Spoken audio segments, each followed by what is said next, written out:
What's up, everybody? Welcome to episode 28 of Spoiler Alert. I'm ChanManV, and I wonder how many of these episodes you start out. I'm gonna stop doing it, dude. I was thinking the same thing. I do the same thing with every one of my shows. Opener every time. No, and it's totally fine. It works as an opener, but like I think if people were going to watch like episode to episode, it would start exactly like they would be confused what episode they were on because it starts exactly the same But that's way. exactly the reason why I do it, because there's been a few episodes of I think Value Town and probably Overview or something like that where I've started differently and just like more of that casual kind of opening that you see with, I don't know, any of TV stuff or whatever.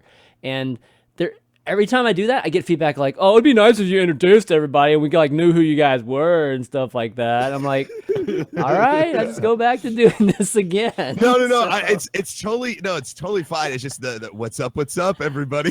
What's up? It's what's up? Kind of thing. I love. You should do this next time. You should start and go, "Oh, hi, I didn't see you there." Like do the whole, guys. do the whole. Oh, I didn't know you guys were standing who does there. that? Well, welcome to the show. Oh, who does that? Randomly, he's like in a big ottoman, like next to a fireplace, reading a big book. He's like, "Oh, hello there. Welcome to Masterpiece Theater." Masterpiece Theater. That's what it was. Yeah, in the freaking robe and everything. Well, I'm Ellohime. Yes, by the way, I beat my diction. Like one, not two, not volume because 2, volume 1. He's Eat My yeah, Diction, volume 1. Yeah, volume 1. You know the story behind it. Microsoft just doesn't like funny names with dicks in it. Yeah, it was great at St. Jude Research Hospital when they had to give you a name tag and it was like "Eat My Diction" on it, and it was dude, Zach has had to do presentations with the fucking Alpac people with my name right up there because we were like the first people to ever do that for Play Live. And like we raised a lot of money, so like it's like like all of our names and like "Eat My Diction" in big font right there on like a PowerPoint, and he has to stand there and like give them a reason to fucking like let him do this Play Live thing while I'm "Eat My Dictions" on the goddamn screen. Well, how many? You actually just reached a goal. Like you passed your goal, right? What we passed 5,000. I put it at 5,000 because it's modest. It's like viewership's been kind of flonky lately, so I want to make sure like it's a modest goal, but we blew past it already and. I'm gonna keep that right there, like my St. Jude things all year long, so people can donate. Awesome, dude. It's fucking great. I've always wanted to do St. Jude. I've never had an opportunity to do it. There's nothing stopping you. You can sign up right now and do it. Oh, you can just sign up. I thought they always chose. Yeah, people. It's literally that's like the hardest message to get across. Like aside from like how the hospital works, but like straight up, if you're a streamer, you can sign up. Right now, big or small, does not matter. You can sign up, set a goal. Yeah, partnered or not, money. Doesn't matter. Yep, exactly. Oh, nice. Okay. But Chan, if you they're very open to new streamers and like people that want to get to know their organization. Right. And this is true for like any partnered streamer. Honestly, if you're listening, if there's another partner out there, if you reach out to them. It's very likely that they'll have you out. If you'll take a couple of days to go to Memphis, they'll take you through the facility. And honestly, it's one of the, how am I going to say this without sounding super cheesy? It's just going to sound cheesy. It's one of the craziest experiences you'll have in like your life, just to go there and see everything that they do and the lengths they go to and just how much thought and love goes into that program. It is insane. And they are very in tune with what we do because of Zach, who runs it. It's absolutely insane. By the way, anybody who's here, it's super humbling. And they're open to have people. So if you wanted to take a tour, it could be very easily arranged because they want you to know what they do. Yeah, which is a far cry from other donation charities because a lot of them don't understand what we do and they don't want to take the time. Like I used to work with some other organizations and it was like I was totally disconnected from them. Oh my God. I tried to do something for American Cancer Society. It was like pulling teeth. It was crazy hard to get in touch with them. The bigger ones are like Operation Supply Drop and Extra Life are like they've been fucking like super in tune with the Twitch. That's awesome, man. What we do and everything. By the way, if you're here for our show, we do talk about movies. We're doing shows? We do sometimes. Yeah, no, we usually just kind of banter and talk about shit and work into it. But if you are new here, welcome. This is Spoiler Alert. I want to give you guys a warning first and foremost. that we will be talking about Guardians of the Galaxy Volume 2 in its entirety, all things included, especially spoilers. So if you have a problem with that, you probably shouldn't be listening, or do what we hope you would do and expect you to do, which is mute, but still leave the window open so we still get your viewership. So exactly. that's what Just look at our beer, and then smack him a beer. Yeah, we have no shame. We have no shame. So just mute, open up 10 tabs. Retweet, share on social media, all forms of it, even Facebook. Yeah. So what we do is we grab either a movie or a comic book, a show, and we take a week or two to watch it, become familiar with it, and then we all meet back and talk about it. So at the end of the show, we'll be revealing the next item on the agenda to sort of, do a book club thing with and go watch or read or whatever. We'll be revealing that at the end. But yeah, today we're talking about Guardians of the Galaxy Volume 2, which honestly... Well, before we jump into Guardians of the Galaxy 2, like for Logan, we talked about trailers beforehand, right? Because, with these superhero type of movies, there's always, just all these movies coming up that are superheroes. Dude, I saw Alien this weekend with my roommate, and there were so many trailers. My roommate was just like by the 15th one, he was like, "Come on!" It's crazy, like, right? Audibly, like everyone in the theater heard him. He's like, "Are you serious?" He's like actually getting pissed off. It is pretty nuts, man. Like I could hear like a communal groan. It's like, dude, like 4 trailers max. 4 trailers, please. Yeah, I think 4 trailers is about not right. 20. No, but it's like, and it's like a lot of them don't fit the fucking movie we're about to see. Like we're watching a horror movie and we get like Boss Baby or some shit. Like come on. No, we got like Baywatch. It's like, really, dude? Like this fucking goofy ass comedy with The Rock. Like that has nothing to do with like the tone that we're trying to set here for this movie. Well, if you're gonna put I brought that up. trailers before your movie, make sure it's totally correct. Okay. Right. Well, I brought that up because I'm just totally addicted to the Wonder Woman trailer. I don't know why. It's pretty good. Oh, I freaking love it. The early reviews. I know why. I've watched the early reviews apparently are glowing. I literally watched apparently it 20 times. Struck gold. Is it? DC Is it good? Struck gold. That's what they're good. like they even bumped up the embargo for reviewers because everyone loved it so much. Oh, it looks so good. I'm pretty glad. confident. I'm glad they're confident. The pre-reviews are good. Because the first time I saw it, I was like, oh my God, this is like great. And then I just literally have watched it like 20, 25 times now. But I was going to see if you guys like the trailer too. Yeah, I definitely like the trailer. I mean, here's the weird thing about Wonder Woman with me. I always have been drawn to strong female protagonists, like in anything. Like, I don't know why that is, but anything that has like a female that is just like kicking ass, like there's just something empowering and sexy and wonderful about it, and I just love it. I don't know why. It's a fetish. Maybe it is. Maybe it is a fetish. I don't even. I Hashtag respect women.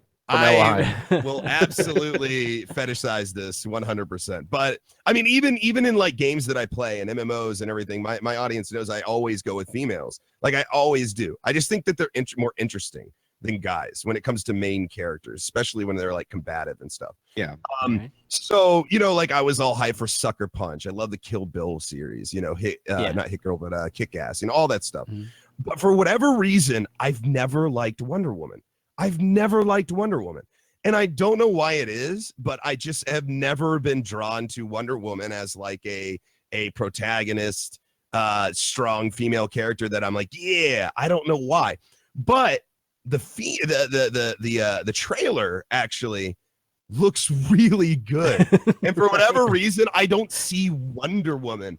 I just see sort of more of a, Athenian, gladiator, female combatant, typical sword and shield. What do you think of Wonder Woman? Do you think of the comic series, or do you think of Diane Lane or Diane, what's her name?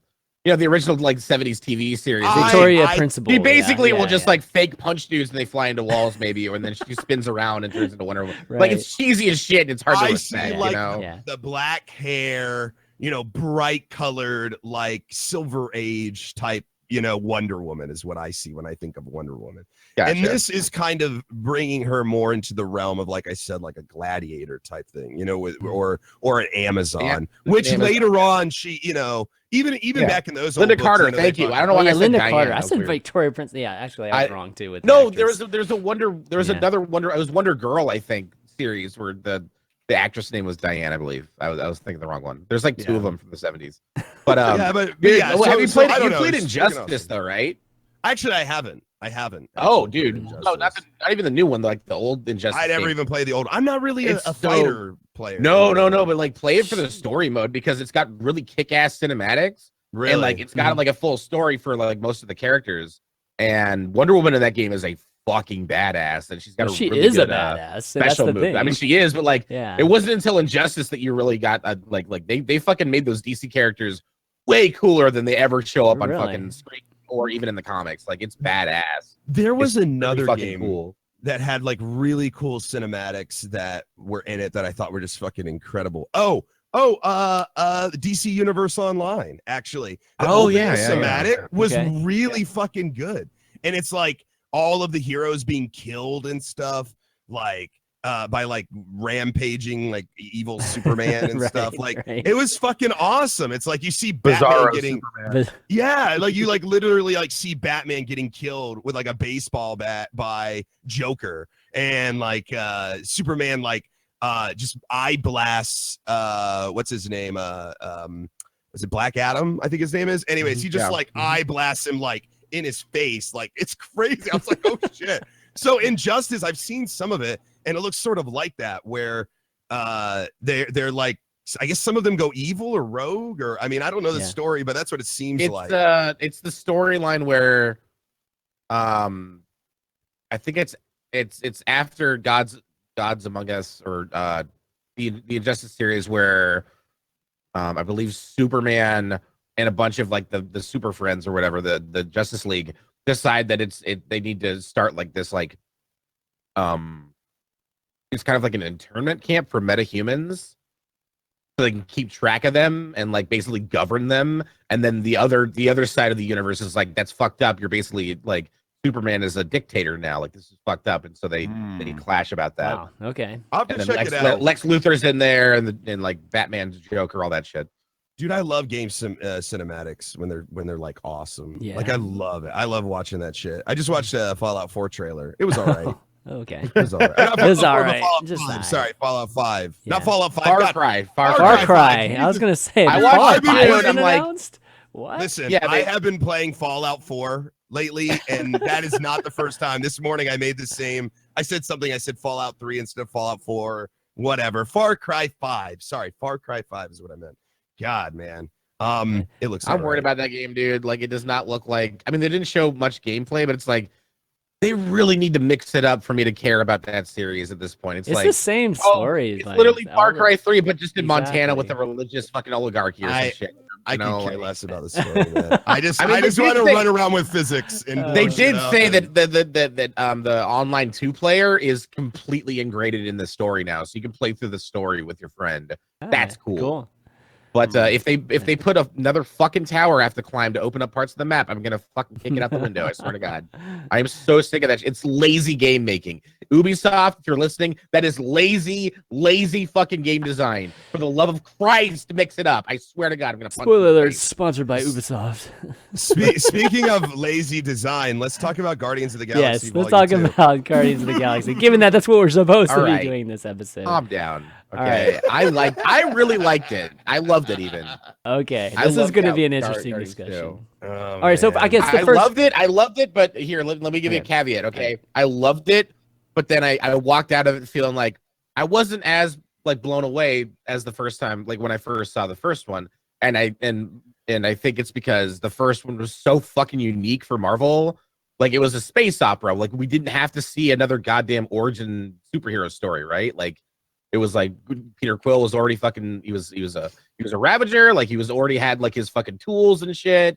And then he just mashes up in this like heist like scenario with the other characters. Like, they're already fledged out, and we just get to meet them while they're like doing their thing, instead of like Tony Stark gets kidnapped and thrown in Afghanistan jail, and then makes a robot, and then he learns that making robots is cool, and he should be a robot person. Okay, cool. Like we didn't have to go through that. Like Thor gets cast out of Asgard and has to like learn to be human. You know, like we didn't have to sit through that shit again, and that was awesome. So when they did the second one, it was like, all right, so we already know these characters, so it's not as mind blowing when you see Groot do shit, or when you see, you know, when you learn that fucking God damn it, muscle dude, what's his name? Fuck, Drax. Yeah. Drax is like speaks only in literal like pronouns and shit like that. You know, like that was original. It was cool when you first saw it, but now it's like familiar. It's familiar territory, but it's like a good familiar. It's like hanging out with your friends again. That's how it felt like. Like it wasn't like super mind blowing for me, but it was like getting the gang back together and having a good time. Yeah, I mean, for me, with sequels generally, I mean, there are not many sequels that are as good as the first one, or better than the first. Better than the first one's even more rare. You know, Empire and like Empire you know, is like Spider-Man 2 for me too. But there's only very Spider-Man, very oh my few god, things. Spider-Man 2 is amazing. Yeah. Compared to the first one. Very very few things. So going into this one, I had that expectation it wasn't going to be the same. But overall, I think the first one is just a good movie, period. Like, forget like it's a superhero movie. It was just a great movie, you know, with the comedy mixed with the superhero, mixed with the action and the opera aspect of it, the music. But this one, I mean, I'm just gonna touch on it in a second. This one was not even close to that. I still enjoyed it. I mean, it was entertaining and it was cool, but it wasn't even close to the just called masterpiece the first one was. Hello. Okay. I'll let you lead into the crazy dive. Well, he's already nervous because he knows he's going to be the There you go. contrarian again. Yeah, I know, man, and I hate it. I gotta be honest, like. Did you just like the love- film though, or did you hate? I mean, like, did you like it? Were you entertained? I mean, there's things about it that I like, but overall, I found it to be really fucking boring. Like, oh wow, okay, yeah, you thought it was like, boring. Okay, yeah, man. I like the last like 15 minutes, I was like, please, like we get it, just fucking win the day, like just be done. and the reason I gotta preface this like I always fucking do. I look for different things in film whenever I go in to watch something, okay? A show or a movie. I want storytelling. Like I want storytelling and I want good solid storytelling. Yeah. Like that's one of the most important things to me is that I connect with the characters, I understand these characters, they're being articulated to me, and their actions have consequence and value, right? And that it follows a plot. And I've noticed that when it comes to most superhero movies, and I think it's just by nature, by trade, a lot of it is that you get the same regurgitated fucking story over and over again. And it's boring and it's cliche. And I'm just like, I just can't enjoy it as much. Now, most people say, well, like, you're taking it too seriously. You need to just go in and have fun with it. Just watch a fun movie. Okay, some people like that. And some people can just walk in and watch an action movie and have a fun time watching a fun movie. For me, the fun of it is the storytelling. Like, that's why I'm there. I want to, for all the reasons I just mentioned. And Guardians of the Galaxy, to me, just like a lot of these superhero movies, is a paper mache fucking film thrown out there that's super safe. It doesn't try to do much new. The first one did. The first one I feel like is one of the few superhero movies that I appreciated, enjoyed. I like the storytelling, the quirkiness. This was like the safest, most cliche, most convoluted shit I've ever seen. Like, I just absolutely got bored with it. I disagree. I know, of course. No, but like, it was ham-fisted for sure, but like James Gunn put so much fucking character development in this movie compared to the first one, and I feel like you're overlooking that. Like, even if it didn't vibe with you, like the fact that they explore Gamora and Nebula's like sisterhood and their relationship. You know, obviously there's the big thing with Peter Quill and his father and that shit, but then like even like Drax, you know, like in his like inability to emote and like how he is capable of emotions. Baby Groot doesn't really do much in the movie, but it's awesome. He still has the best scene. He still has easily the best scene. But... yeah, he's adorable. And then, like, honestly, even if fucking Michael Rooker, what's his character's name? Fuck, Yondu or Mohawk dude. Yondu. Yondu. Yondu had like the biggest arc in the fucking Sure, film, and it's yeah. like, and in the first movie, like he was a throwaway. He was kind of a throwaway character. It felt like he was cool, he was funny, he was interesting, he looked great. He had the fucking the arrow that he whistled and made kill people, and in this one he does it like tenfold. But like he has like an actual really fucking deep arc in this, where he like it starts off with him being excommunicated from the Ravagers, which is his fucking home. They're his family, just because he didn't want to fucking sell a child for once in his life. And like, and then like his understanding of his relationship with Quill. Like I agree. Like it was very much ham-fisted. Like it was like, hey, audience, pay attention to this. Well, but I like that they at least covered that, and they tried to explore it, as opposed to just doing another sequel. Like Iron Man 2 is probably one of the worst sequels in history, and a big part of it is because it was just Iron Man 1 with a different enemy. You know, like it was not different. Like and then Iron Man 3 came out with a new director and writer, and that one had like really fucking cool, like really good character building for Tony Stark. You know, and like his PTSD and like his relationship with his father, and like him and his girlfriend are like they're kind of falling apart and stuff. Like they explore that. That's what made it such a good sequel. And so that's what I took away from this, aside from like the awesome the character development. Quick, can I just jump in real fast? Sure. I totally agree with you. Actually, Yondu is a great example, because I think that he's probably the only character, and like the character line, like story wise, that I thought was worth a damn.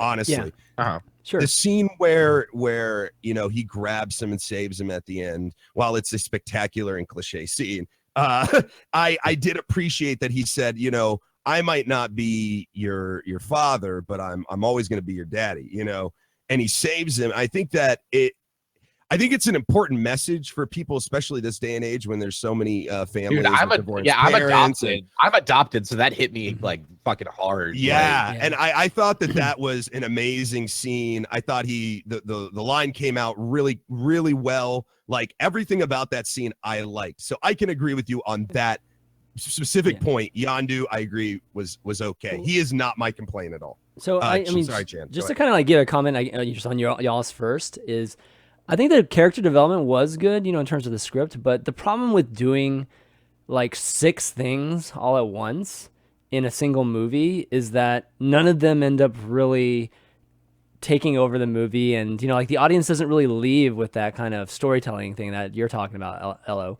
So the Yondu moment was cool, but I feel like the main plot was really the whole, you know, Peter and his dad thing. You know, that I think that aspect of it was a big part, and that was the part that I just didn't care about that much. Yeah, man. Who the fuck did? Yeah. Once you know it's like honestly, once you know it's him, like their actual like relationship is like, obviously Kurt Russell's amazing. Put him in anything and the movie gets bumped up a couple points. He's fucking fantastic. Oh yeah. And I loved the lore behind Ego, like that he's this living planet who's been around the universe impregnating fucking aliens, like a fucking and killing them, that's testing such them. A fucking mad concept. Like, dude, I'm just gonna go around the universe and impregnate a bunch of bitches, and hopefully I'll get a kid that's worthy of my power. It's like, maybe we'll find out. And like, I love that, and the way they told the story with those fucking like moving tableaus in his like big like office, I guess you can call it, like, or his throne room. That was awesome. Like that was like really good visual storytelling. You know, even though he's narrating it, like the visuals behind that was really fucking cool. Like when I think about Kurt Russell in the movie, I do think he was good. Like I think acting wise, he did a good job.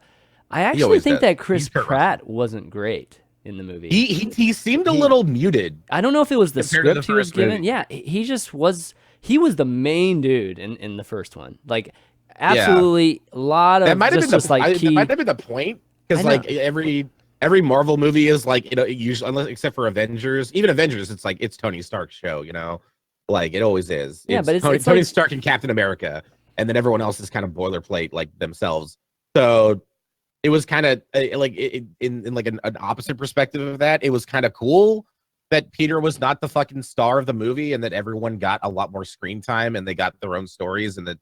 But he was supposed to be the star of the movie. It's kind of what I'm trying to get. No, I don't think he was. The storyline is the main arc in my. It was the main arc, but like I feel like him as a character, like he was Like he had his story, but like that wasn't the centrifugal focus of like your emotions. Like you weren't supposed to care that much like about him compared to like Yondu's story or Nebula's story. Like Nebula came off as a really fucking sympathetic character, which I like. She did too. They could have fucking wrote her off in the first movie, like they kind of hinted at, but she comes back and she has this whole emotional like storyline that like you didn't think was in the first movie. Like she was a fucking robot, like she was an android, like she was pissed off and wanted to kill things. Yeah, like, she was just this character. like killer assassin like type of exactly. character. So it was really cool that they made her sympathetic and like the audience actually had to give a shit about her instead of her being another antagonist for the fight, you know. But you know, when you're designing a movie though, you know, just writing a movie and trying to frame a movie, if you have all these different sympathetic characters all over the place, you know, and it's harder, right? It's harder to achieve a very well developed and paced movie. Yeah, not all the emotional like hits are gonna really fucking land. But then again, look at like Boogie Nights where there's like 15,000 characters and you give a shit about every single one of them. Like it is possible, it's totally possible. But like with a Marvel movie, it's like the spectacle is like numero uno. I didn't connect with any of these characters at all, probably for any reason except for maybe it's because you're not human. What you call well, I mean, yeah, I sit in a dark room. Like I'm worried for your daughter because she's gonna grow up to be a jaded no. fuck. Oh my god. Jesus Christ. Wow. Who's swinging today? My daughter's gonna have something called taste. Oh. She's not gonna, wow. She's not just gonna ingest every fucking silly ass superhero movie and claim it's gold. Listen, this shit is so. It's just so. I understand, like in a reasonable sense of like Shakespearean, you know, everything's been done, right? There's no original story, right? But that's no excuse for bad storytelling. There's a difference, right? There's a huge difference. And this is just like, it was like an action movie they tried to wrap around a comedy movie. It's like their quirkiness was so heavy-handed. Like the jokes, it's like, of course, some of them were funny because every like 30 of them were funny. You know, like they just threw you so many jokes so often.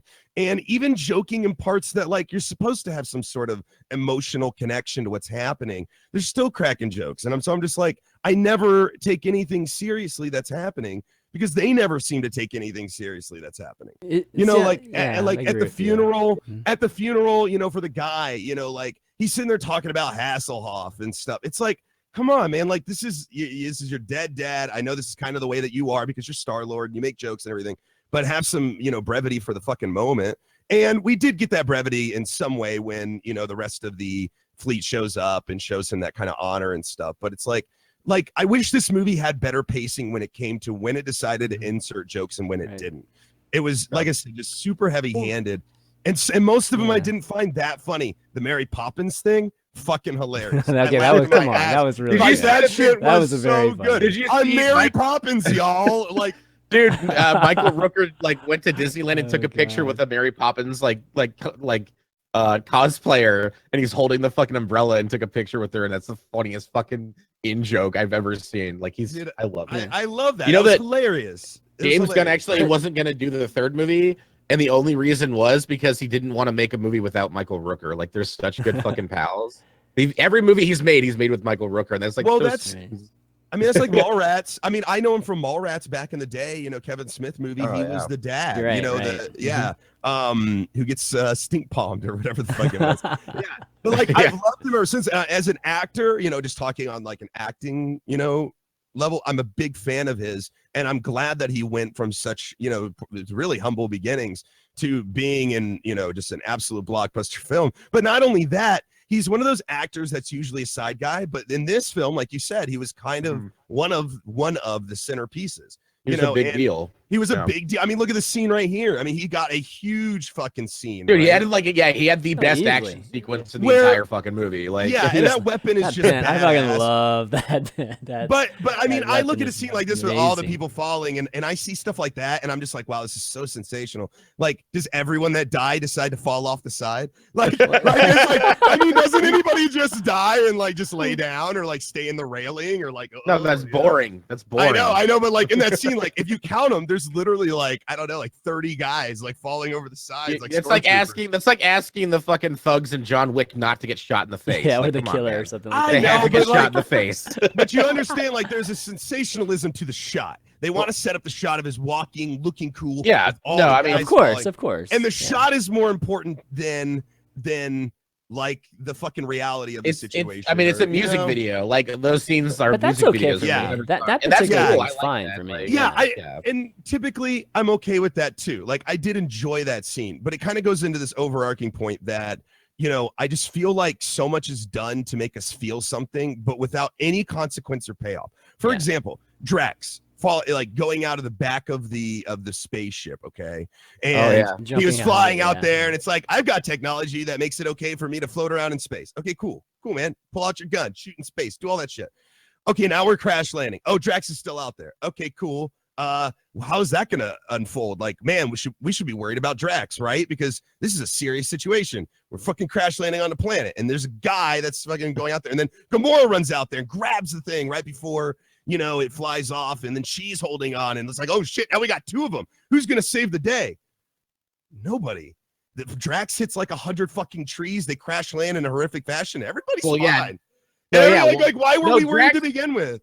Drax and Gamora are like they're aliens, so they have like thicker skin and bones. Like Drax is I really know, hard to kill. I get so is I Gamora. get that. If it I was totally- Peter or Rocket, they'd be fine. Like, I yeah. know, but like, why am I caring about him being out of the back of the ship, and why is she caring about him being out of the back of the ship? excitement. You don't have to actually worry for their well-being. It's just exciting. Well, so this, I think but they're not just excited. I'm not talking about me. I'm talking about the actions of the people in the story. Why Yeah. is she running over there and trying to stop him from flying out the back like he's gonna die when he lands and just laughs it off? And you know, like, she doesn't take any damage. It's no big deal. Like, these things, I want these things to have value. If I see somebody out the back of a fucking ship, I think that his life is in danger, and I think that because the characters are treating it that way. Yeah. Gamora is treating it like his life is in danger, but it's not. His life's not in danger. It's fine. There's so how does many she know like that though? yeah. So how does she Well, know you know that? you may know that as a viewer, but how does she know that he's not going to die when that happens? Well, maybe because he laughed once it was all done. Maybe how many times has he got to laugh? Yeah, because after she can't Buffy? see in the future that he's going to laugh. okay, about it guys, afterwards, guys. Adam. Okay, so But I think either way, but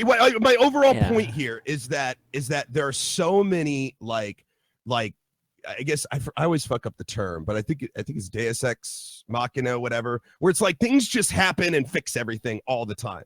Like, and it happens in a lot of superhero movies, and this one is part of the problem too, where if we fall into the middle of a planet, how do we get out? Oh, there's just this magical pillar rising up that we can jump on. Okay, cool. You know, what else that just happens to conveniently come together for us so that we can be the heroes? You know, like even little things that like for instance, at the end when what's his name, Star-Lord has that emotional moment with the other guy, you know, the guy gives him, he says, oh, your buddy said to give this to you, the Zune, you know, and he's like, here, have his old weapon. You know, it's like, and then it's just like cleared up in a second with Rocket decided to pick that up when we were still there, and he put it back together. It's like, where in the ensuing chaos of this fucking planet trying to destroy them does Rocket Raccoon go, I need to grab those so I can tinker with that later? You know, like, and then it's like tinkered all in time, and then it's just like right there ready to give him. And no, it's like, he it's gives just it to him weird, after they man. had the funeral and shit, right? Like I mean, Yeah, okay, but so they Well, established in it's the not first that big. movie that Rocket, when he's not being bothered with like killing dudes, he he likes to just make does all bombs and kinds of shit. He so- does all kinds. Yeah, of things. it's feasible that within the time that he died and they got off the. Oh my God, Adam, you're so I know, upset about this. I know. It's like I'm it's not- like I'm Calm not down upset. for 1 second. I'm Realize not- it's I'm a not fucking angry. movie. I'm not angry. I'm not angry.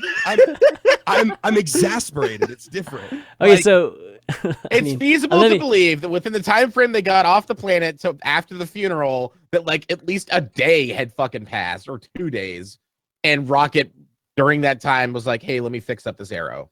Okay. Like I'm bored. Let well, me do this." let me get a point in here, which is, I think this kind of has to do with both, you know, like maybe some of the issues that you have, Elo. So with the first one, and I always have to bring back the first one because again, I think the first one was, you know, a masterpiece and it was really, really good, really, really well done.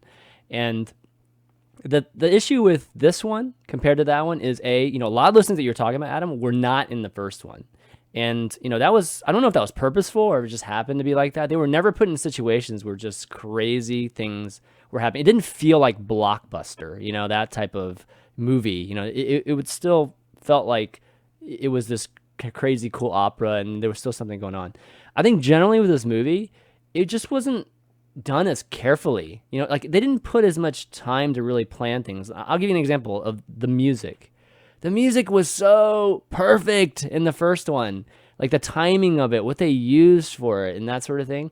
And this one, they were just using music everywhere, and it didn't even make sense. Like some of the things that they used, maybe one or two, you know, with I don't the know. song it was with the lyrics, it was like okay. I but feel like this time they used a lot lesser known hits. I Than mean the that first too. movie. I mean that too, but it was So still it's, just used that- in weird places. I mean, like well, yeah, that's not. I wouldn't fault it for that. Like, given I don't how know, I well they disagree. used the first one, like and how much impact we have had with the first one, everybody came in with that kind of expectations that the music would be that impactful, and I felt like it was just where they chose to do it was, I don't know, it just felt a little, you know, like kind of like what you were saying, Ella, with just action and stuff. They did it with the music. They just kind of threw it here and there and that sort of thing. And I think that's just the general theme of the whole movie. It became like a summer blockbuster, and I'm entertained by that kind of stuff. I mean, I don't like regret paying for that to go and watching that, but it's not like so. It will never be like one of the best superhero movies like the first one, you know, and that's kind of the precedent it established with the first one. So that's why I was kind of disappointed coming out of it, even though I still was entertained by it.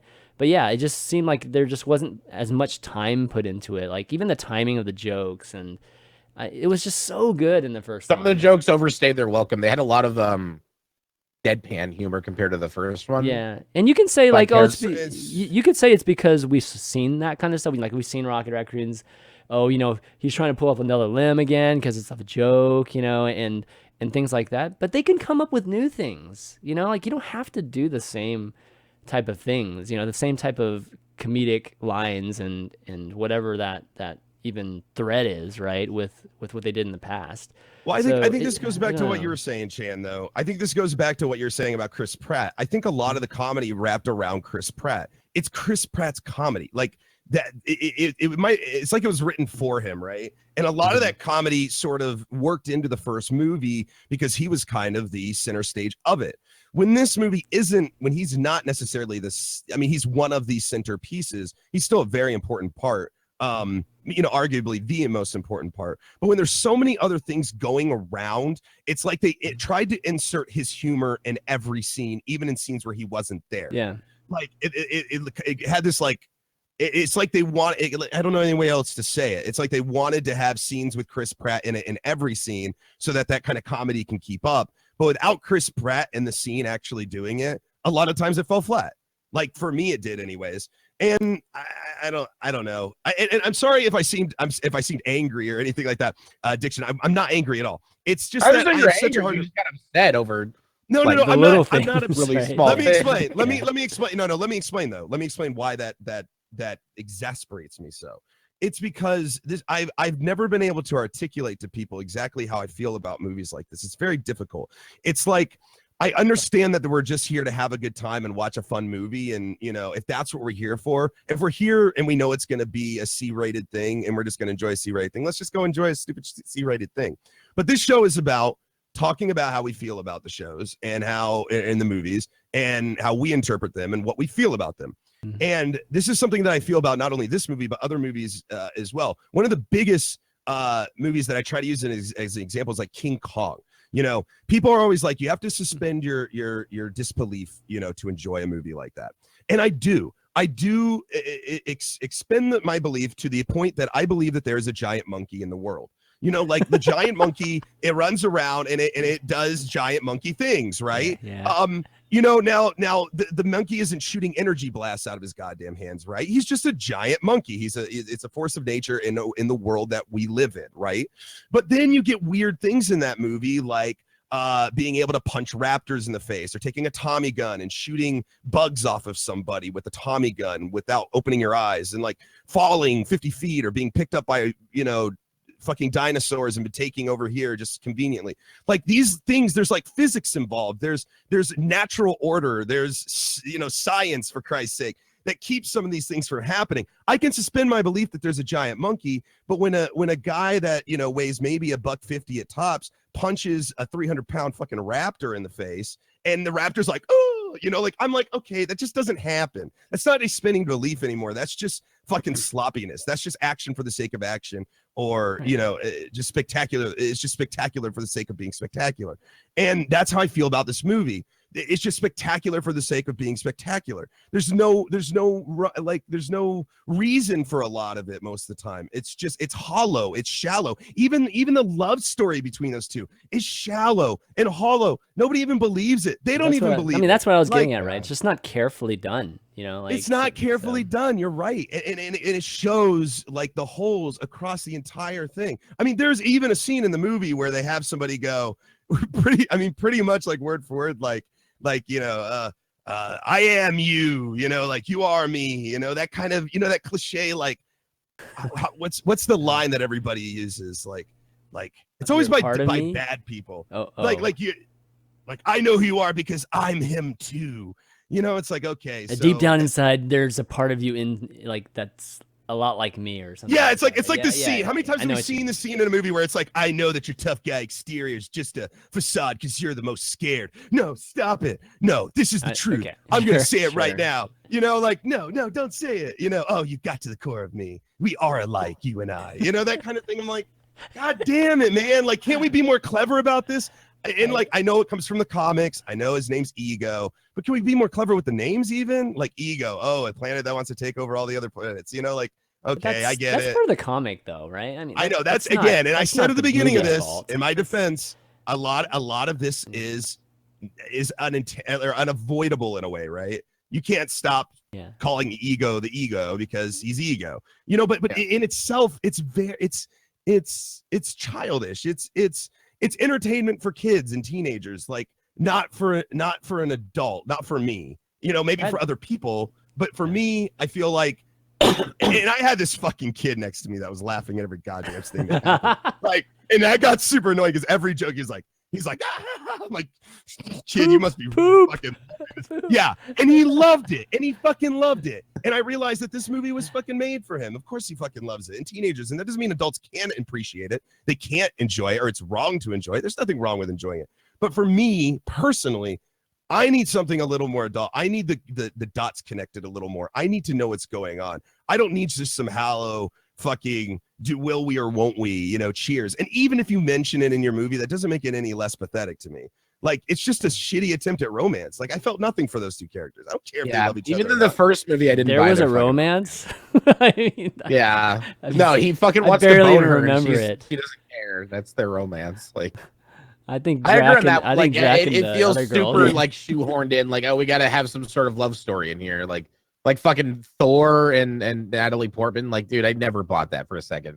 He's just really hot, and she's a nerd. Like, that's it. That's all there is to it. Yeah. He's super hot, and he's a god. Super hot. Yeah, like that's it. But they're not in love. He doesn't actually like care about her. He's a god. Why would he? You know? Yeah. But that's the thing, is it still pushes that story arc. Like, it's like pushing a boulder up a hill. Like, if you're not going to put real storytelling effort into a romance, then leave it out. Don't just throw it in there just to make us have a romance in there. And that's what I felt like a lot of this was. It's just like, it's a movie filled with things that are super safe, that the normal consumer can watch, have a few laughs, and go home, and they're going to make $1 billion off of it, right? Which is great, you know. But I would rather somebody really care about the product that they're making, put time and effort into the story, you know, make really believable value, like characters filled with value, you know. Like, it just felt so hollow to me. Everything felt so hollow. So do you think the you know, given that the first one was so successful, right, and studios are just trying to make hundreds and hundreds of millions of dollars from these movies, and they usually do it even when they're terrible, but how much do you think that played a factor into how this was made? Yeah. Every percent. See, that's what's so disappointing about it. That's why it's so hard to have a great superhero movie. You know? I mean, well, like, I follow James Gunn on Twitter, and he's probably one of the most like open directors that has social media. Like, he'll answer any and all questions he's allowed to, given like the Marvel MCU and like what he's allowed to spoil and stuff. And he's been very fervently like yes, I had complete creative control. This is my movie. Really? Oh, man. Yeah, even though the first one, they were like, James Gunn, you just got to make sure to include Thanos and like in the Infinity Stones. The rest just like take from the comics as you will and make a story. Was he So just lucky in the first one then? I mean, no, he's there's- a really good writer. He's I been know he writing is, for but I'm whole, just saying, like, like they're 2 so decades. vastly different in my eyes, like I crazy. feel like vastly different. it's just sequelitis, man. It's like how do you capture magic in a bottle twice, right? Like you Yeah, can't do it. You just got to you do the best can't. job you can. Well, so I But then he's appreciate. still restricted by the Marvel framework, which is very, very methodical and formulaic. You know, Sure. even if Guardians is super wild and out there compared to the rest of them, it's still there's still a formula to the story, the 3-act structure, and like character motivations and where they start, where they end. So let's get talk that, about but that for a second. oh, Go ahead. one, Chan. one Go last ahead. comment. I get that, but I would rather. I appreciate sequels that try to do something different than the first one versus a sequel. I mean, and this is different, but I'm saying like different meaning original versus a sequel that just goes sellout mode. And I think this one went sellout mode, and that's what bothers me the most. I disagree. I mean, it wasn't Really? completely sellout, but it was definitely moved over to that spectrum. It was That's definitely like they knew what worked in the first movie and they gave the audience more of that, but at the same time it was too familiar, right? Like like it was a lot of shit you expected from a Guardians movie. Now it's a franchise, so you know, like you have expectations. Yeah. So okay, you're So right it's about. like how do you You're right about that. I feel like they could have done a lot more to like fucking upend those expectations and really give us like the backflip. I'll give you an version of it, example you of know? what they did well. The first scene was fucking amazing. Dude, that title sequence is It was probably one of my fucking favorites amazing. in fucking And history. And that is just And that that's was one of the Guardian best Galaxy. songs they could have chosen. I Yeah, love that song that by is Electric Light Guardian. Orchestra. Right. That's Guardian, but that was the definition of Guardian of the Galaxy, and that was done well. That was done so beautifully and in the style of Guardian of the Galaxy. But that was like the only thing that was done, in that sense that had that flavor of the first one, and I felt like it was just perfect. Like they went through all that music. They chose that particular song, and they had obviously that funny dance mapped out, and just really really leveraging Groot's cuteness. That was done perfectly. I just wish the entire movie was like that, because it wasn't. It was like the complete opposite. But go ahead, Adam. It's interesting because I think there's a very valid point here that I think we need to talk about, and that's that there is a responsibility that falls on the director and the people making this movie to stay true to the comics, in some degree, sure. right? Yeah. There's flexibility with that, but I think that we can all agree that when you're taking something that somebody loves and putting up on a big screen and trying to represent that, you try to adhere to the things that, it embodies, right? And here's the problem with me, especially when it comes to movies like this, is that the approach always seems so, I guess you would call it, maybe Silver Age is a good idea, or like 80s almost comic books, where there's the good guy and there's the bad guy, and the good guy goes through some trials, and then he comes out and then he fights the bad guy, he's defeated, and then he ultimately wins. Like that whole structure is very like old school comics. It's not representative of like most comics today. Now you still get those same, there's still Spider-Man and all those other ones that are just long running comics, but we've gone into early in the 2000s into the Ultimate Universe. And so the Ultimate Universe is a like retelling in this day and age of a lot of these heroes that we've come to know and love: Spider-Man, Captain America, Avengers, all this shit in the Ultimate Universe. So it's recreated so that new, kids that are getting into comic books now don't have to go back and read all the Silver Age and Gold Age and stuff to know what the fuck is going on. And in the process, though, it seems like a lot of these movies, not all of them, but a lot of them follow sort of that old style arc, like that, like I just explained. But then we start to see movies that are getting into the new shit. Like if you read of like Ultimate, the Ultimate Universe now, it's fucking dark. There's some dark shit that goes along, like Tony Stark offering a suit to Spider-Man, this awesome, like almost like an Iron Man Spider-Man suit, and gives it to him and says, "Welcome to the Avengers" and stuff. Well, later on, like Tony Stark uses that and forces Spider-Man to do stuff, like because he tells him like he even entraps him, like almost slavery into the suit. He it's crazy. It's some dark shit. And you start to see that in like Deadpool. You start to see that in Logan. You're starting to see that in these movies. They're starting to break that sort of, I said childish earlier. Maybe that wasn't the best way to describe it, but that old school way. Yes, exactly. That old school way of thinking into the new school way of comic books, right? So you have to adhere and give reverence to the old school, but like the old school is the old school, where it's again these cliche storylines, these usually only like one-dimensional characters. Some of them, they really don't go into the depth. So it's exciting to see movies like Logan and Deadpool come out because they're more adult. They go into the darker sides. They get a little bit more serious. I feel more connected with those characters. I'm getting to know those characters better because they have more flexibility to do that with the rated R, rating, and they don't have to necessarily follow any storyline or at least close to it. So I think that is something that we need to talk, or at least needs to be mentioned, at least because I think Kevin Feige even said that he's the Marvel producer dude, that after Infinity War they might do a full reboot of the MCU, which means maybe they can start taking from the darker storylines. And that's what I'm hoping. I'm hoping they don't just like reboot and fucking do the same shit over and over again. Like that would be cool if they're like, okay, we're done with this Marvel Cinematic Universe.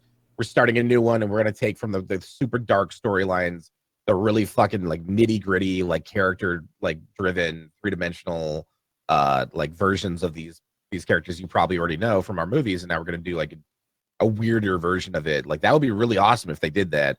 But knowing them and being owned by Disney, they're probably not going to. Yeah, well, like that's the thing with Logan and Deadpool, is that the production companies behind that aren't tied to Disney, so they can do R-rated all they fucking want. Yeah. Like Disney is strictly PG-13 is the end. Like that's as high as they can go because they're Disney, and that's like probably the biggest problem they have is they can't stretch their legs as much because they're restricted by that. And that's a good question. Do you guys think that these movies are held back by their rating? Do you think that we could have seen probably a better Guardians of the Galaxy if we had a rated R as opposed to rated PG-13? Like moderately better. And now obviously this isn't going to do this because it's mostly for, like I said, especially for the kids and teenagers. They want to appeal to that crowd, so they won't. But let's say at the end of the day, like Logan wasn't good because it had blood and gore and they said fuck every 3 words. It was good because it was a modern Western that like really dove into Logan's character and had like a lot, and like him and his daughter and stuff, like there was a lot more meatiness to it than there was. The violence was necessary, though. I think the violence needed. It was necessary because fans of Wolverine have been waiting fucking 15 years to see him like slice the dude's head off. Like it's been too long, like in the cinematic universe, for them not to do that. But at the same time, like even if it was PG-13, if they kept with that story and the acting, it still would have been a fucking masterpiece. Like it would have been really fucking. It still would have been good. I agree with that. Yeah. Guardian of the Galaxy doesn't. Deadpool, on the other hand, would never work as a PG-13. Like, that's true. He needs to be absolutely raunchy. True. Like that has to be rated R. Like I guess my thing is in a literary sense, right? Adversity grows characters. And when you're limited in your adversity because you can't show certain things or you won't show certain things, it limits character development as well in certain instances.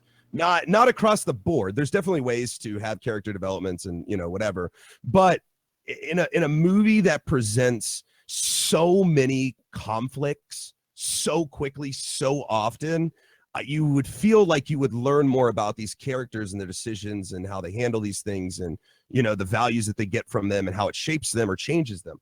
You don't really see that with this. They're presented with conflict, but it doesn't seem like anybody ever changes or grows or like maybe Star-Lord, maybe he becomes a little bit more mature, from the first movie to the second movie, maybe. But his immaturity is sort of his character too. Yeah, they need to explore the collateral damage the way they did in Civil War, where like that woman at the elevator and she's like, "This is my son. You murdered him." Heavy-handed, like real consequences. Like in the first movie, like half of fucking Xandar was destroyed when that ship crashed, but they never went into that. Like, yeah, they saved the planet, but at the same time, like there was a lot of fucking people that died. But that's not Guardian of the Galaxy, guys. I mean, at least that's not the feel for this type of movie.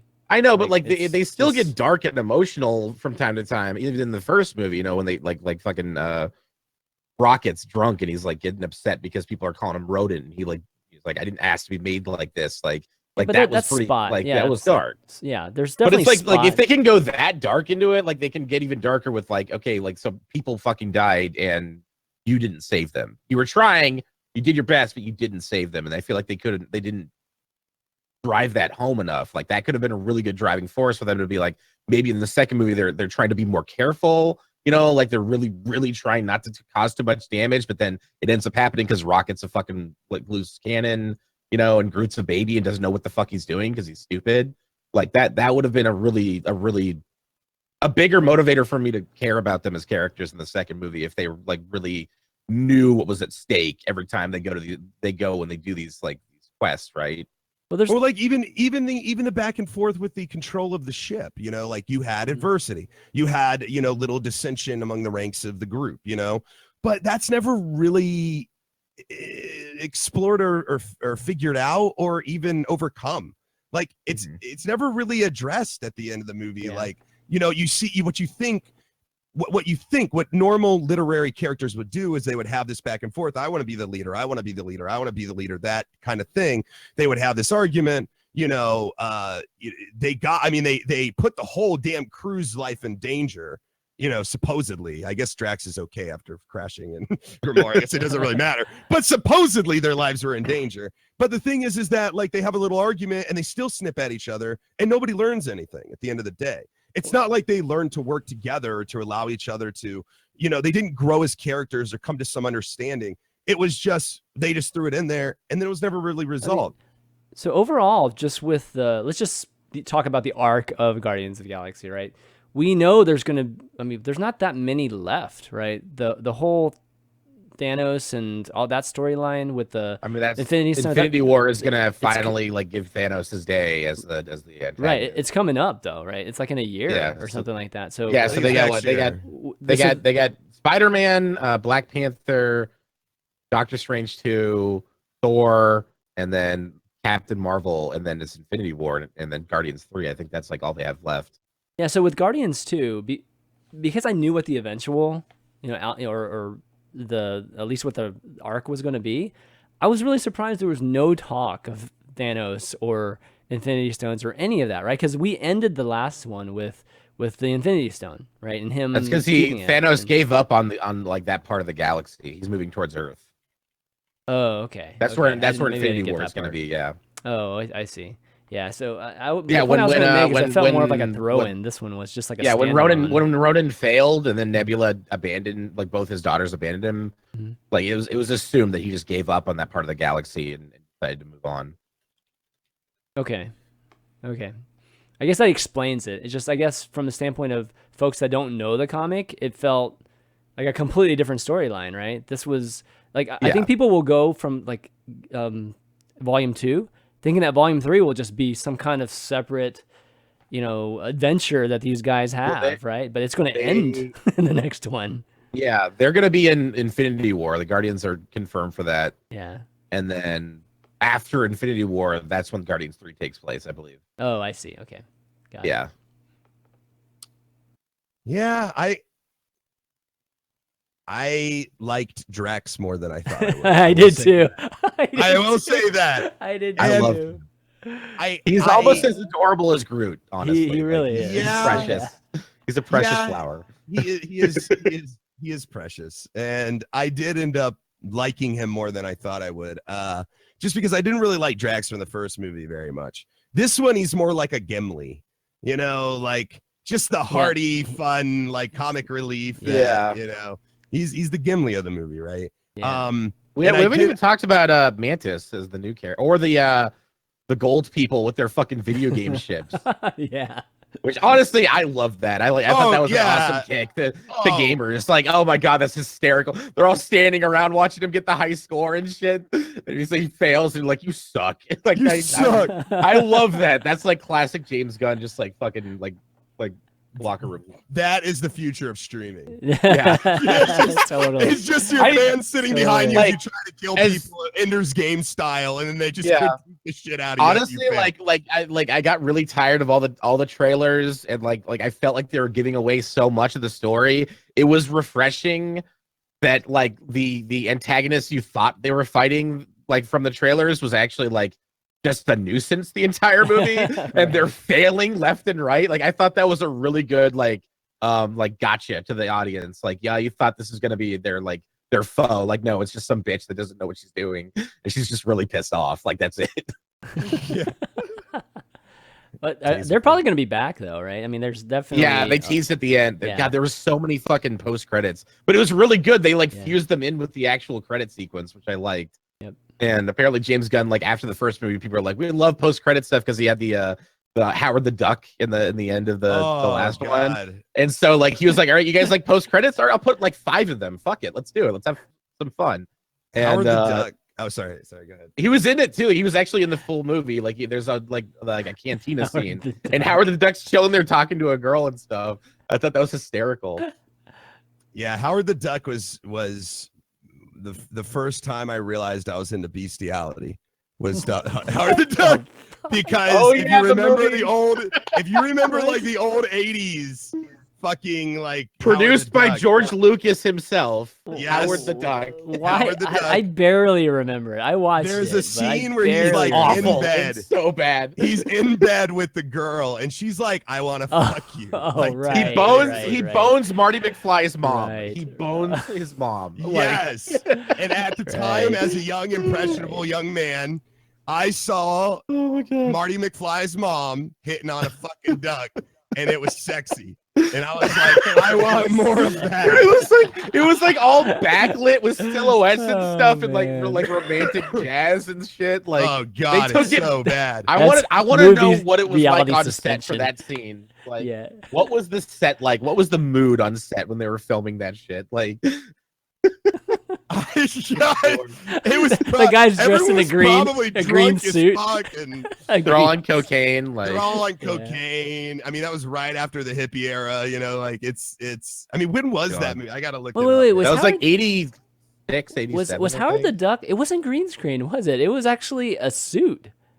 It was Was it it? was an animatronic puppet. Yeah. Yeah. Okay. Oh my It was, god. I was it was a thinking dwarf green in it. screen, It was a man. dwarf for the Oh. walking scenes, and then Oh, they that's right. puppeteered the eyes and the mouth and Yeah, shit. yeah. That's right. you're asking about. 1986. Yeah. So Yeah. a year after I was born. I remember this is one of my earliest memories is being at my friend's house down the street. It was probably one of the first scenes that had anything sexual in it that I recognized ever. And it was Howard the Oh fucking god. in bed with Xavier in the chat just reminded me, yeah, duck dicks are corkscrews. That must have been fucking excruciating. Corkscrew. Oh my god. Yeah, pigs I and did ducks not- have corkscrew did not penises know so that that. the female can't get away during coitus. and pigs Like, can have that's orgasms explicitly. for 30 minutes. Yeah. Apparently. Yeah. That's a thing. Yeah. We'll learn While we're on something new penises, every echidnas have day. 6 penis heads. What? What? Echidnas have 6 penis heads. Kidneys? Are you Echidnas are these Oh. they're like giant hedgehogs that burrow in Oh. beneath trees. They have 6 penis heads? and if you just Google echidna penis, it's ACHIDNA. oh wow, that sounded like that's Google a kid and a penis, and I was like, No, dear God, What do you God. call that? That's like Edit SP? that out, Chan. Edit it out. I was like, what?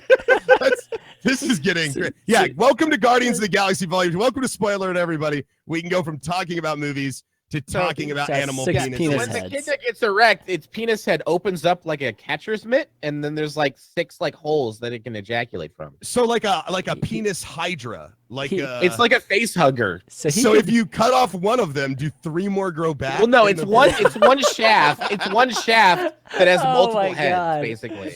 That's crazy. Did you guys know there's certain species that have barbed penises, right? Even Oh, humans. yeah. How about this? Bet you didn't know this. Humans used to have barbed penises, and in fact, some They call people it still do. and I that's wanna what go back in time. I want to de-evolve. so that's why we get circumcisions, guys, so we can snip those barbs. Yeah, cut off your kid's penis barb.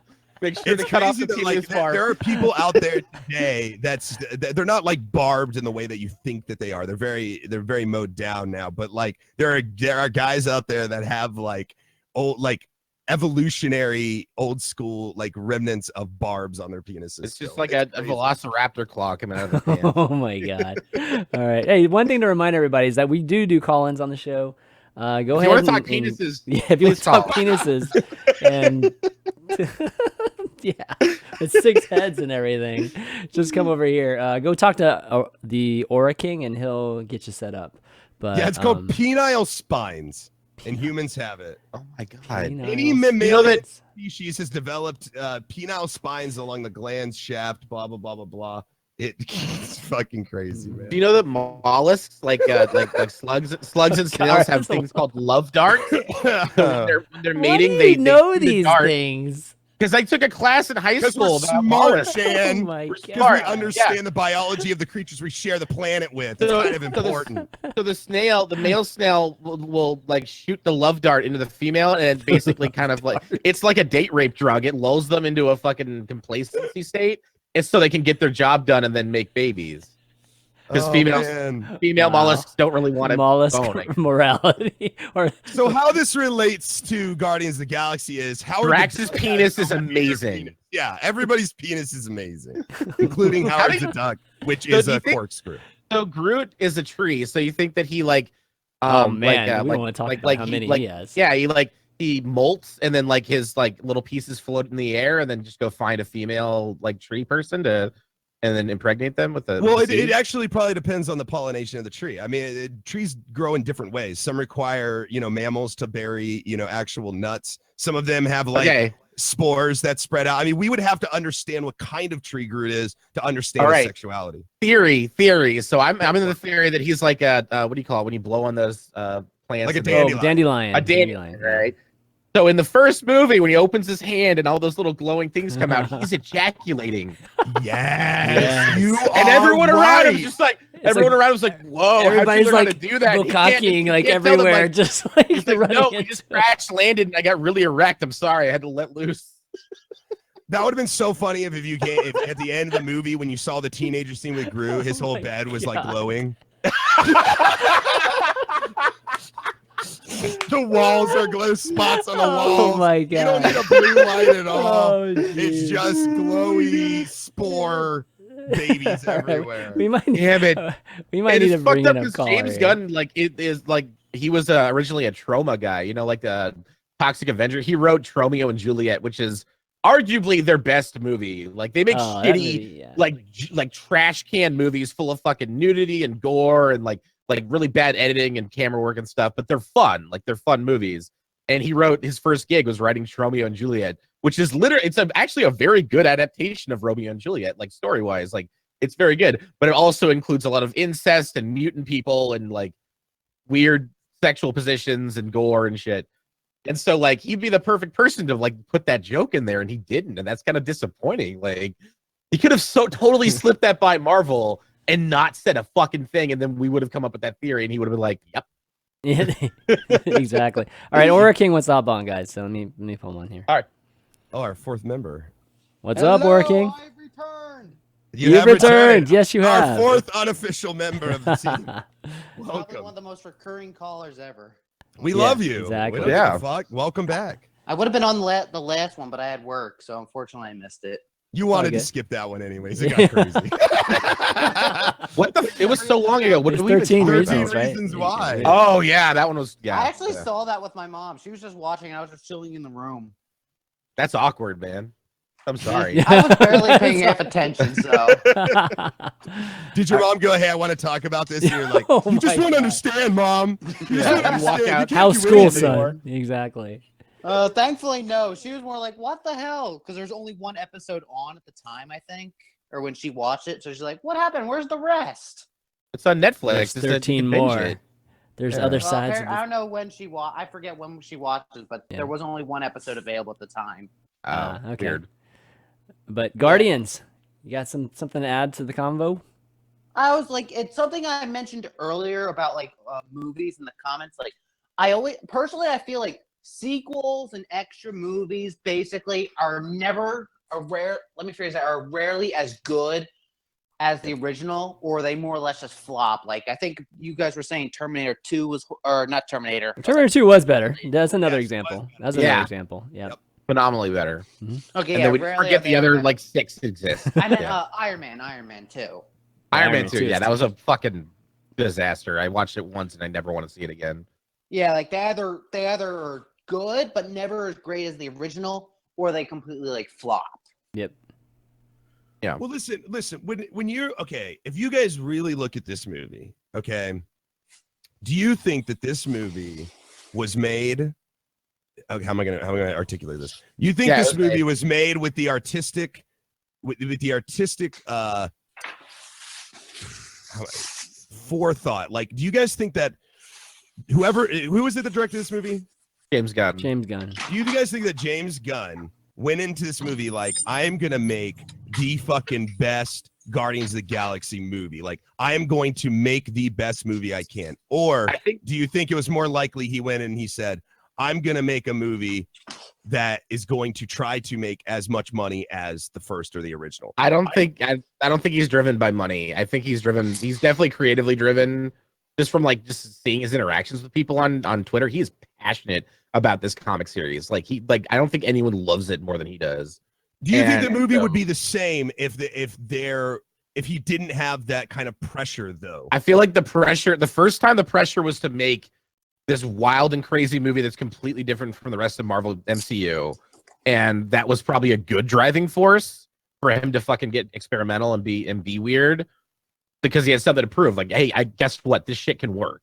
Mm-hmm. So that's good. The second time around, I feel like there was a lot more pressure to outdo the first one, both in popularity and like ticket sales. Like that, the first one was such a major hit, surprisingly, that I feel like the pressure was no longer creative. It was like, I'm not doubting that he wanted to make a fucking awesome movie, like better than the first movie. But at the same time, in the back of his head, I imagine there was a lot of pressure from the studio that this had to fucking be a bigger hit than the first one, right? Yeah. Or at least so far, right? I mean, I think that's a typical. It's a very common thing, right? Whenever a sequel comes out, both pressure from the production company and pressure just from yourself and just public pressure. But like I said before, I appreciate it when people at least try something different. And there's no way it's going to flop, guys. Everybody's going to go watch it no matter what, whether it's good or bad. So it's kind of hard. I don't think it's possible to make a Marvel movie that is going to fail. Yeah, like, I mean, there's been very, very if it's few. got the Marvel stamp on it, people will go in droves, even if it's fucking Ant-Man, which I actually kind of like. Yeah, Ant-Man was fine. It's one of the weaker ones, but it's honestly, it's a good heist movie. It's fun. Yeah. But at the same time, people were not thrilled about it because, one, they didn't know who Ant-Man was. Two, they didn't care because his powers seemed stupid and pointless. And three, Edgar Wright left the project, which was the big selling point. People wanted to see Edgar Wright do a superhero movie, especially after Scott Pilgrim. Like, he totally has the chops for action movies. Yeah. But so like, yeah, it's so kind of hard to make a Marvel movie and no one sees it. In a way, there's not that much pressure if you look at it from that standpoint. When you have just the brand there, it's going to be good. So I just would have liked, again, I would have liked to have seen him try some different things. There's some things you do have to continue on. Just the characters themselves still have to be the characters. But, he could have tried a different style. I mean, what if it was just a completely different style, and tried to do something original that wasn't in the same context, or, I mean, maybe they didn't have the music as big of a part. I don't know. That could have been surprising. A lot of people might have not liked it, but it would have been a chance I would have at least respected more than just going blockbuster, because now the next one is going to be a blockbuster style again. Like, I don't expect him to somehow get super creative with the third one. Yeah, I doubt he's gonna scale it down and make it just a character piece. Like, yeah. I wonder what Guardians of the Galaxy 2 would have been without money as such a contributing factor. Like, I wonder what kind of movie we would have been presented with, because what I feel like is money becomes such a focus for some of these blockbusters that, again, storytelling gets thrown to the side. Like, it's not about the production of a really well done good movie. It's more about what can we do to appease the fans and make a shitload of money. And I always think about that. Having carte blanche with like a budget can be kind of a hindrance. Like, the reason Deadpool is so good is because they had to work against their budget because it was so strict. And that's why it was so cool, because they had to fuck with the story structure. They only had so much money for special effects, so they did a lot of practical stuff where they they focused on the comedy a lot more. And like, even in the second movie, they said like Fox was like, we'll give you as much as you want. They're like, no, we want $70 million again. We want to get creative. We want that. Like, that's necessary. Well, what's really cool is if they were given a very low budget to begin with, and then all of a sudden they get a bunch of budget after a lot of the stuff's done, so you can add to certain scenes once they've already been Yeah, done. but George Lucas already Yeah. proved that that's not a very good tactic. Well, George Lucas does a lot Go back. I mean, of dumb fix things. things. Like It's just so. when you look at so many movies, and we talked about, going full circle back to, the seconds are usually, the sequels are usually worse than the first. I feel like a real big contributing factor to that is the creative process. The creative process when you're making that first movie that nobody knows is going to be a budget is the director has more space. He's able to do what he wants to create. He's got a picture in mind which he's creating to that, and that's why you get these great films, right? And they become these great films because they don't have all that sort of money pressure on them. But as soon as they become good films, then as soon as people know that we can make a ton of money off of this title, then the second one usually ends up being just an absolute shit show, money fest sellout. And not that this is necessarily what happened with Guardians of the Galaxy 2.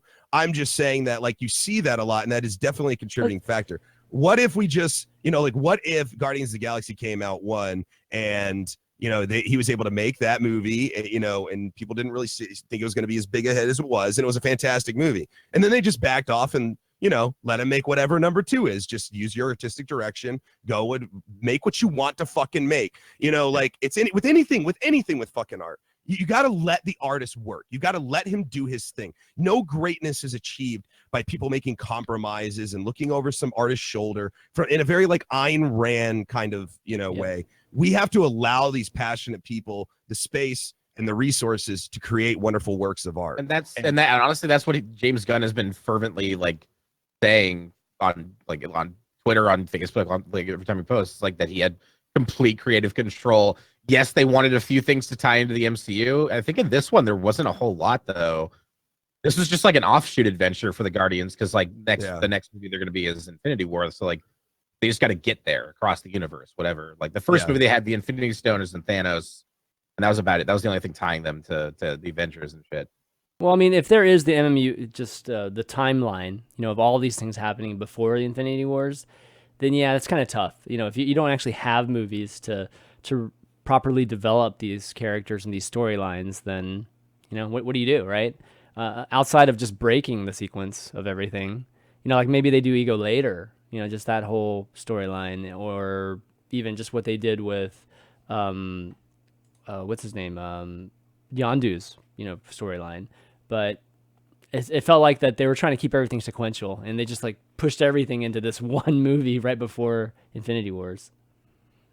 I love how Aura King's still here, and I'm not even sure if we necessarily. No. I muted him because he was loud. Like, Let's see if he's okay now. Hey, Aura King, you there? I'm here. Okay, good. Yeah, it was I've been just here. loud. I've been It was just kind of loud, so that's kind of why I had to Sorry. mute you real quick. No, but yeah. Did you want to add something to that though?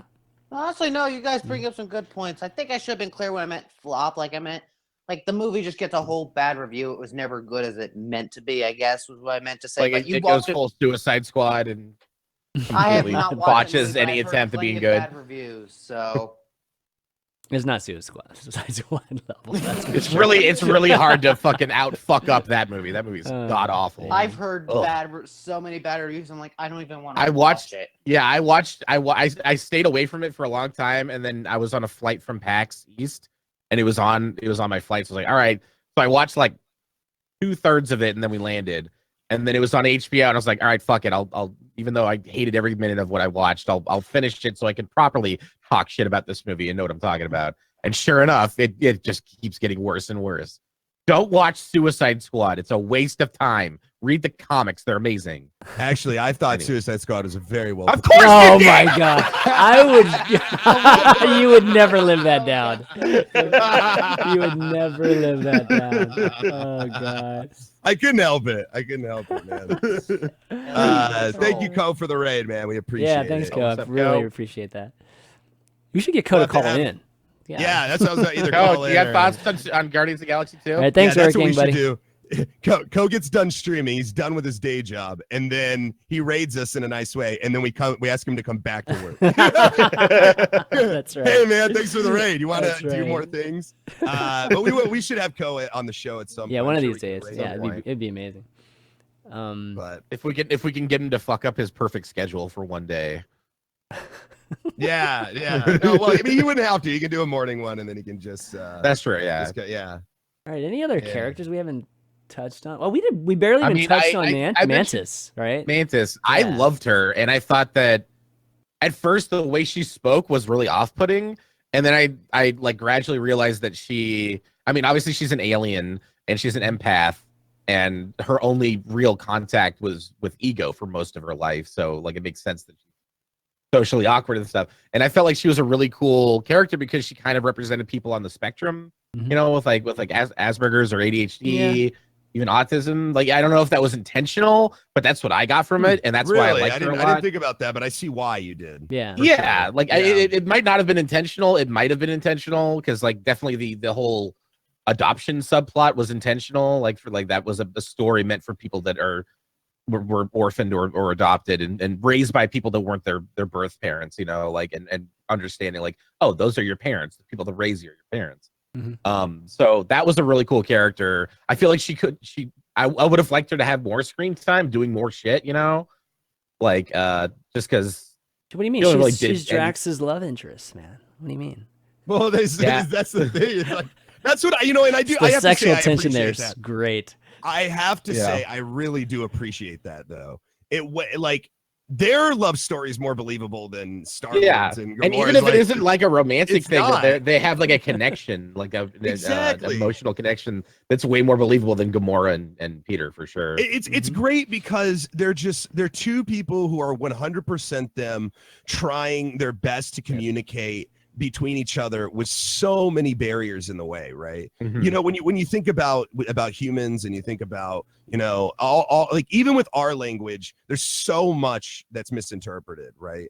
Even when we can understand each other. So you get two people that are from vastly different cultures and who are vastly different people to begin with, even species, you know, just what they see, you know, most human guys would look at the mantis woman, whatever her name is, and go, oh, she's a cute woman, right? But like Drax is like, you're hideous, you're disgusting, you know, like it's crazy. It's great in my though. mouth. I just puked, like, oh, I don't think of you sexually, you know, like it's fucking hilarious because you get to see again these two really genuine characters. I think this is one of the reasons I like Drax the most in this movie is just because you see these really genuine characters trying to learn to communicate and be peaceful and cooperate with each other, which is great to see, especially on her side because she's had no other interactions. So she doesn't know what's good, what's not. She knows what, you know, smiling, you know, is good. Yeah. So doing it. And then Drax is just so bold, like, not like that, it's not. You know, and then he teaches her about jokes, and you know, you're pretty on the inside. You're pretty on the inside. How boring really would her kinda- life be, dude? All she does is put him to sleep. Right? That's all she does.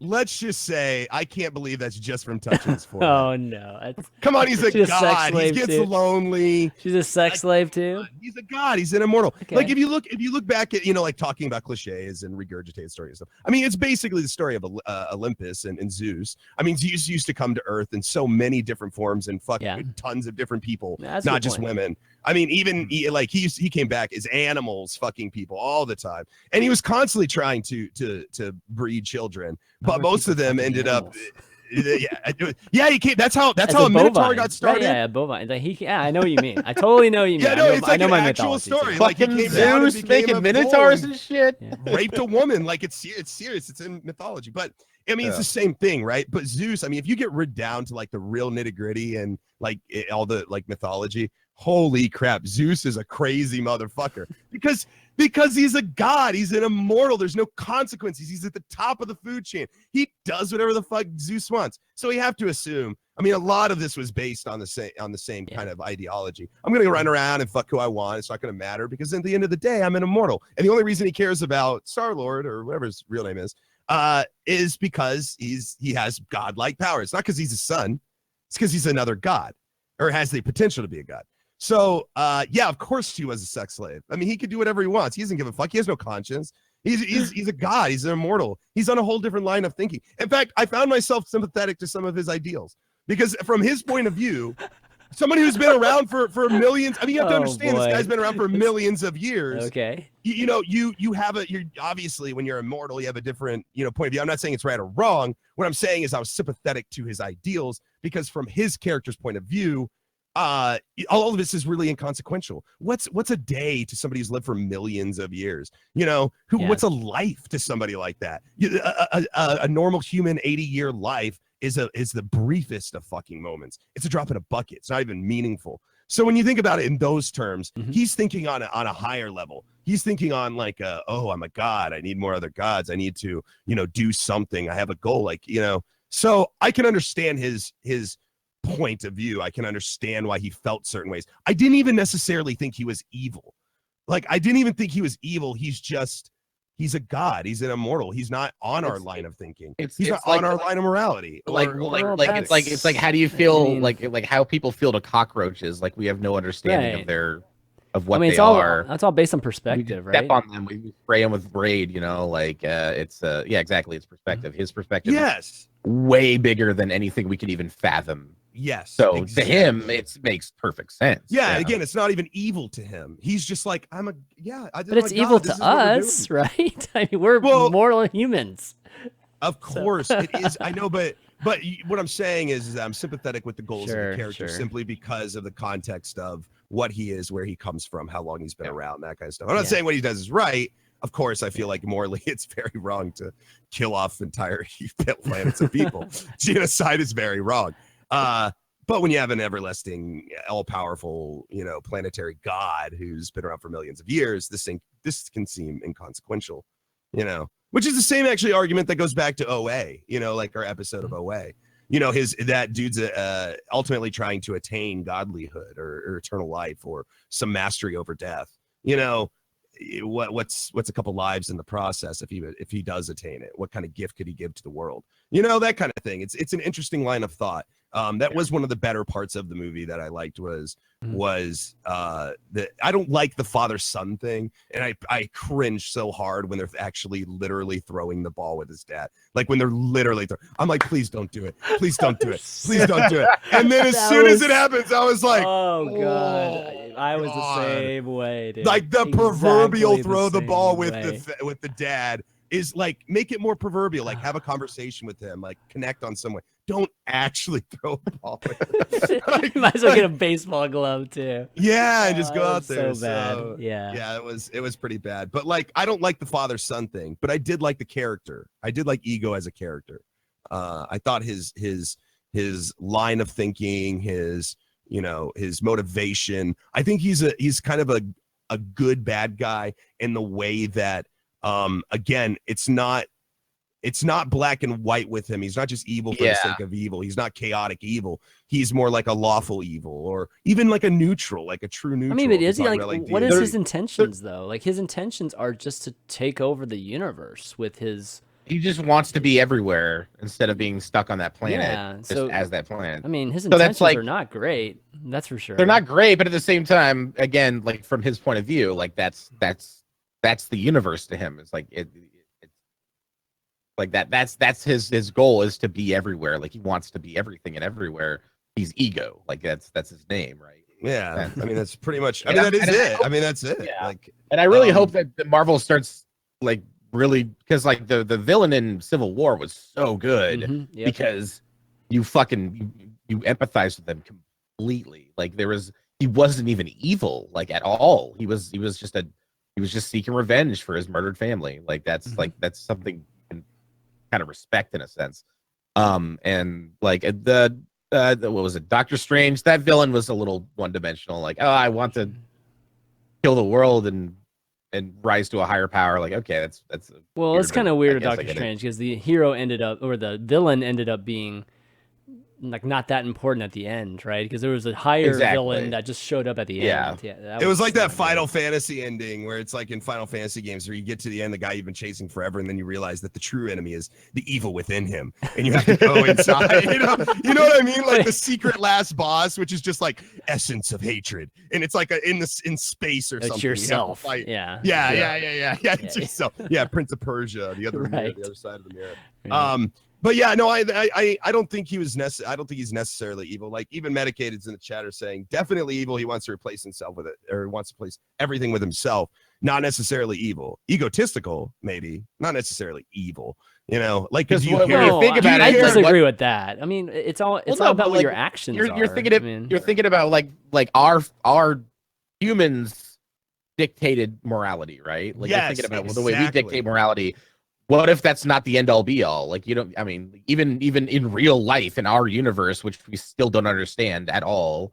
What if that's not true? What if well, there's then you can't define there evil. is a planet then. out There's no there. such thing as evil. Exactly. Well, that's Okay, exactly. okay. That's All right. You can't exactly call him it. evil Sure. then. Okay. Exactly. All right. Yeah, and that's the point. Is that from our standards, yes, absolutely evil. The person stepping on the roach in roach culture is probably not their best friend. You know, like you would probably say if you were a roach and you saw a human step on a roach, you would probably go, "Hey, man, that's fucking evil. You just took that roach's life." However, we look at roaches and we kill them every day, no rhyme or reason. Sometimes just for fun. Sometimes because they show up near us. You know, I mean, grand scheme, they spread disease. Like they hurt There's us. a reason right? for doing it. So if you explain to a cockroach, like, look, I know you've got your own society, you've got kids, you've got stop carrying on 50,000 kids, germs. but you guys existing means that I might get fucking Ebola. So yeah, okay, I get that. I get that. There's But, logic I mean, behind it. Okay, I get that. But the thing remains the same, right? Like to him, we're roaches. That's basically it. Right. He's not going to concern himself with our morality or anything like that. He's on a completely different level. Do you of think that thinking. if his planet was populated the way Earth is with billions of people, it would feel like an entire colony of ants crawling on your body? Wait, what? Well, Is it think about it. equivalent- Like he's yeah, a because living he's planet. is the If planet, you- right? Yeah, he is I know the what planet, you and he mean.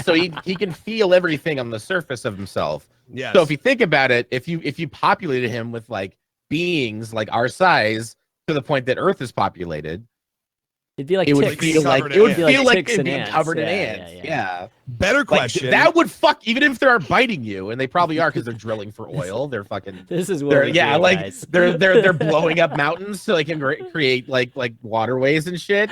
Like that would fucking suck. It would feel like a bunch of bullet ants on you biting your skin. I think the better question is, what did he feel when the one sister drove that fucking airship right into that hole and pushed her way inside of it? It probably felt like it probably felt like popping a zit or something. Maybe it's like a spaceship sized dildo in your planet asshole, right? Like just flying in, like It's too small. like pushing its way in, you know, like shooting and stuff all up inside your fucking rectum. There's a whole man. fight going on, and then some man. sisters reunite right there in your anus cavity. I just learned I have a new fetish. Thanks, dude. Like, dude, in the middle of his room, he's sitting there reading, and all of a sudden he just goes, "Oh." You know, like somebody's in the center of my planet. Oh boy. Is that sisterhood I feel? I think we've Open the got, pod bay doors. It's I time think to we've I feel we've sisterhood. delved into the depths of Guardian of the Galaxy now. I wish James Oh, Gunn was man. listening to this, 'cause he probably would have Exactly. a we'd have a total mind hoot and a holler. trippy Guardian of the Galaxy 3. Yeah, All right, do we should- something for fun when you're a planet, you know? Should we talk about next week? Are we done with Guardian of the Galaxy? All right. Yeah, I'm Yeah, down. I feel like we broke it apart. Yeah. We broke it apart. Oh man. Okay. Next week, guys, we're going to go That back. being said, to, I'm definitely TV gonna see it series. again. I'm gonna go in the theaters. You're going to see it again? Really? Okay. Hell yeah. cool. Yeah. It entertained me. Like Yeah, it was it's good. You know, there's not a lot good out right now. I've already seen Alien, and the only Hey, thing I'm looking forward Baywatch. to is Baywatch, man. it's got fucking like 15% Rotten Tomatoes. I'm good, man. 50%. All right. Next week, I'm guys. waiting for The Big Sick. That's the movie I want to. Oh yeah, that's true. All right. Burn, burn, burn, burn. Yeah. Fuck yeah, man. Yeah. So we're gonna do. We've never done Silicon Valley, so we're gonna do seasons 1 and 2. And so if you guys can go check that out. It's on HBO, and the episodes are 30 minutes or 25 minutes, whatever it is. Like There's really, only really like short. 10 or 12 Yeah. minutes. Yeah, they're super short. And that's one of the things that bothers me about it, but we'll talk about it too. It's just a little too short for me, but you can get through the first 2 seasons if you compare it to just a regular season, anything else. But I love this series. I've been loving it for years now, so I can't wait to be able to talk to you guys about it. I literally this morning watched like the newest episode that came out. Sunday. Yeah. So I'm all Mhm. caught up on season 3. Yeah, But same yeah. here. So for those of you who don't know what we're talking about, basically, if it's your first time here, what we do is we take a movie or a show, a comic book, and we review it. We meet back in a week or two. In this case, it'll be a week, right? I think everybody's open next week. Thursday. Thursday, sorry. Thursday, usually at 1 p.m. Eastern. So around this time, an hour before this, yesterday, a week from now. That's super confusing. Oh But my either God. way, you I'll get it. remind Next you guys. Thursday, you're going to want to watch this show, seasons 1 and 2, and then come back and have a conversation with us. We talk about everything, basically. Things we like, things we don't like, and we really get into it. And even if you don't decide to come to our show, please watch Silicon Valley, because it's just It's pretty interesting. Really good. It's Mike Judge. Show. The Yeah, world like needs South more Park. Mike Judge. He's amazing. He's a fantastic human being. Yeah, so I think we're gonna have a lot of fun with this one. He's definitely a lot For less season divisive ones than- too. Yeah, For season sure. one, there's so much to talk about. They have season such one. epic season enders too. Oh, God, like there's yeah. like the nerdiest shit they make look so epic and like awesome. And I'm an Like, engineer too. Like I was a software engineer before all of this too, so it's like perfect for me, at least demographic wise. I live near So good. Silicon Valley, so Oh I yeah, can, that's right. You live. I can in... confirm some of the accuracy on the show. It's All right. it's definitely interesting, and I. God We'll damn it. we'll Let's definitely go talk watch the about it. show. Yeah, But why let's don't we talk wrap about it. up? Why don't we wrap up today? A fantastic show as always. Diction, want to do some shout outs? Hi, I'm Eat My Diction 1. You can find me at twitch.tv/EatMyDiction1. I'll be on tonight for Fucked Up Friday. Probably playing some more Friday the 13th on Friday and drinking booze. Could be a good time. Hello. Can't have Fucked Up Friday without booze, man. I fucking Yeah, love it's- Fucked Up Friday. I watch like once a month for like usually about an hour. I'll just pop into somebody's and Cool. just watch. 'Cause That's it's all I fucking ask. awesome. I love it. I'm surprised I haven't been on there. Like I just haven't. Because made you the time. stream it on I hours, know, man. I know. It's totally my fault. It has nothing to do with you guys. Like it's all me. We I'm- do it I at just- night, though, like around like 10 your time. So, like, Yeah, that's not too we'll have far to. off. Well, yeah, I'll just have to like stream through the night one night. We'll figure it out. Okay. Anyways, I'm Ello. Hi, Ellohime. This is my channel. So if you want any of that information, you can check it out here on the channel page. If you're listening on, something else, it is just go to twitch.tv/Ellohime. That's ELLOHIME. I've got streaming tomorrow. I just got over bronchitis, which was super fun. So I'm still hawking up all sorts of things all morning this morning on my broadcast. I'm like hawking up shit. So I am well now, though, at least on the tail end, the heel of it. So I feel good. But yeah, if you guys want to hear more hawking up of loogies tomorrow morning, please join us. The things that may happen tomorrow morning are as follows: PlayerUnknown's Battlegrounds, Friday the 13th. We could do some GTA RP or a secret special game that I will not reveal, Ooh. which is Dude, definitely I've been addicted to RP. I got into it on Monday, and it's fucking great. Cosplay. Yeah, I realized With it too. that like there's so much like how that like RP is filtering into other games. Like I tried to play Friday the 13th with like Burke and like Satellizer and stuff this morning, and it was just like all RP. That's all they were doing. Yeah. It's like You gotta nobody was play playing the character. real game. I'm like, what the fuck? Like, are we playing this game? And they're like, my name's Susie. I'm like, oh my god. So, but I don't know. We'll see. That secret game is definitely that full motion video game that just came out. It's like 10 hours long, apparently. It's like a mystery full motion video game. Has one of the same guys that was in. If you guys saw my contradiction stream, it has one of the same actors in it. Now I got to figure out what it's fucking called. Anyways. I'll be maybe playing that in the morning, so not so secret. I told you guys, but don't tell anyone because it's a secret. ChanManV, how can we find you? You can find this show as well as a lot of other shows. This is my last show of the week, so it's always like the end for me, and I can you can chill for a couple days. But I did a few really great shows for the Overwatch anniversary, including Streamer Showdown yesterday with Jeff Kaplan and Seagull and Muselk. So you can check that out, youtube.com/ChanManV, and my stream is also twitch.tv/ChanManV. You can also find this show on iTunes as well as Google Podcasts and SoundCloud. And if you get a chance or you listen to us on the way to work or anything like that and you like us, go to iTunes, leave us a 5-star review because it really helps out when people are trying to find spoiler alerts there. But that's going to be it, guys, for this week. So for Eat My Diction, Ellohime, and myself, ChanManV, we'll see you next week. Later. Peace.